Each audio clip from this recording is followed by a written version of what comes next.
Okay, pag-usapan natin ngayon ang isang napakahalaga at medyo malalim na konsepto, ang tagapamagitan ng bagong tipan. Ano nga ba talaga ito? Bakit ito yung sinasabing game changer? Tara, himayin natin. Para maintindihan natin to, kailangan nating bumalik sa simula. Doon mismo sa paanan ng isang nakakatakot na bundok, kung saan unang-unang lumitaw ang isang napakalaking problema. So isipin nyo to, nandoon kayo sa bundok Sinai at nararamdaman nyo mismo yung presensya ng Diyos. May kulog, may kidlat, may nakakabibing tunog ng trompeta. Nakakatakot, di ba? Talagang mapapaatras ka. Grabe yung takot nila, no? At dahil doon, biglang naging malinaw na malinaw ang isang katotohanan. Ang makasalanang tao, hindi pwedeng basta-basta na lang humarap sa isang perpektong banal na Diyos. Dito mismo, isinilang yung pangangailangan para sa isang tagapamagitan. So anong ginawa ng Diyos? Well, bilang tugon, itinatag niya yung tinatawag nating unang tipan sa pamamagitan ni Moises. Pero ito yung catch ha, ito ay isang pansamantalang solusyon pa lang.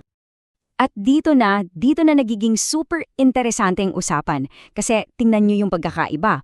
Yung luma, tao lang ang tagapamagitan. Sa bago, Diyos na naging tao. Malaking diferensya, di ba? At ito yung pinakamahalagang punto.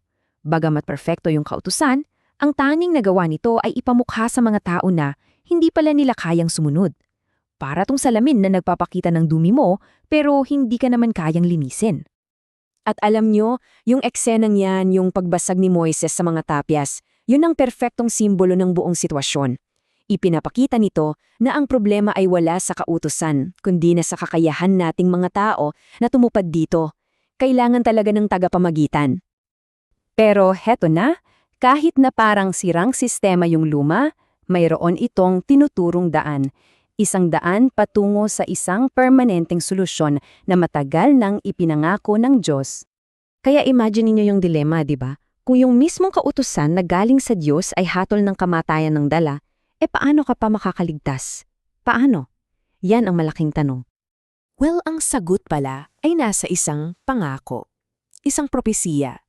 Ipinangako mismo ng Diyos na magtataas siya ng isang bago, isang mas dakilang tagapamagitan kaysa kay Moises. At linawin natin ha, hindi lang ito basta-basta na isa pang propeta. Ang tinutukoy dito ay ang Diyos mismo na magiging tao. Siya lang ang kwalifikado, ang taning may kakayahan maging perpektong tulay sa pagitan natin at ng Diyos. At yun nga, itong dakilang pangakong ito, dito napapasok yung bagong tipan at nagdala ito ng isang, napakalaking pagbabago. Para mas madali, isipin nyo na lang na yung lumang tipan para siyang listahan ng rules na nakapaskil sa pader, panlabas. Pero yung bago, iba to. Gumagana ito mula sa loob, palabas. Binabago nito yung mismong puso, yung desire ng tao. So paano yun nangyayari, di ba? Paanong nababago yung nasa loob? Dito pumapasok yung banal na espiritu.